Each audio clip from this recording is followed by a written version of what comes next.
Imaginez un mec qui sort de prison et 2 semaines après, il devient président de la République. Mesdames et messieurs, vous êtes en direct et dans un instant, le peuple sénégalais, toute la nation, le monde entier attend d'entendre le 5e président de la République du Sénégal. Salut tout le monde, avant de continuer cette histoire, je vais vous demander de vous abonner, de liker la vidéo et de la partager. Ça va permettre à l'algorithme de nous référencer et d'avoir beaucoup plus de vues.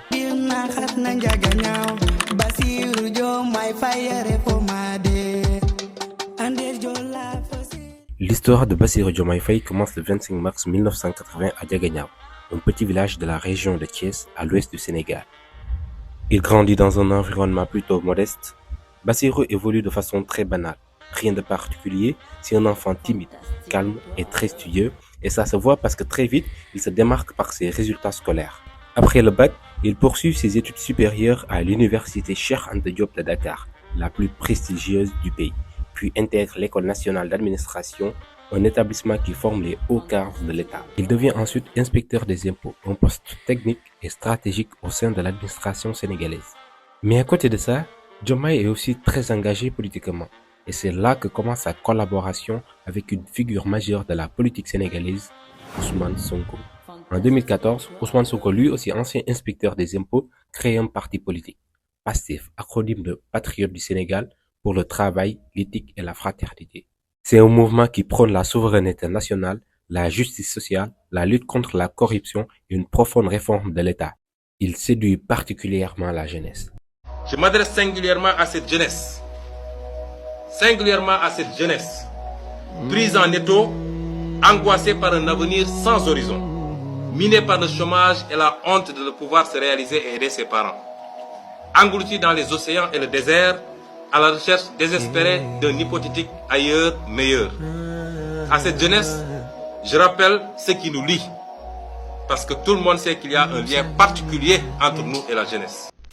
Diomaye Faye, lui, est un pilier du parti, discret mais influent. Il est considéré comme l'un des principaux stratèges du PASTEF. En 2023, la situation politique se tend au Sénégal. Le président en place, Macky Sall, au pouvoir depuis 2012, laisse entendre qu'il pourrait briguer un 3e mandat. Cela provoque une vague de protestations à travers le pays. Parallèlement, Ousmane Sonko est accusé dans plusieurs affaires judiciaires qui, selon ses participants, sont des tentatives de l'écarter de la présidentielle. Je ne vais pas trop développer là-dessus parce que je prépare une vidéo complète sur la vie de Sonko. Mais en avril 2023, Diomaye Faye lui aussi est arrêté officiellement pour diffusion de fausses nouvelles et outrage à magistrat. Mais en amont de l'élection présidentielle prévue pour 2024, un événement inattendu survient. Ousmane Sonko, disqualifié, appelle à voter pour Diomaye Faye, toujours en prison à ce moment-là. L'opposition s'organise autour de lui et même depuis sa cellule, Diomaye Faye devient le nouvel espoir pour une partie importante de la population. Quelques semaines avant le scrutin, il est libéré, tout comme Sonko. Ensemble, ils font campagne dans un temps record et l'accueil est massif, notamment chez les jeunes. Le 24 mars 2024, au premier tour de l'élection présidentielle, Diomaye Faye est élu comme président de la République du Sénégal. À 44 ans, il devient le plus jeune président de l'histoire du pays. C'est aussi la première fois qu'un ancien prisonnier politique est élu chef d'État au Sénégal, ce qui marque un tournant historique. Je mesure le poids de la responsabilité et la gravité de la charge, et qu'il me soit permis de rendre grâce à Dieu Tout-Puissant, le Maître des destins, et d'exprimer ma profonde gratitude à ma famille pour son soutien indéfectible et surtout au peuple sénégalais pour la confiance placée en moi. Ce grand peuple que nous sommes,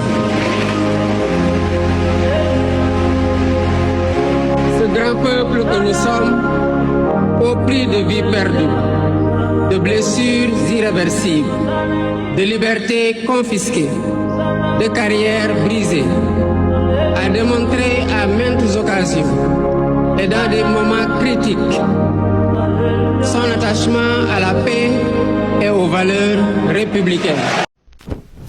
Le 2 avril 2024, Diomaye prête serment.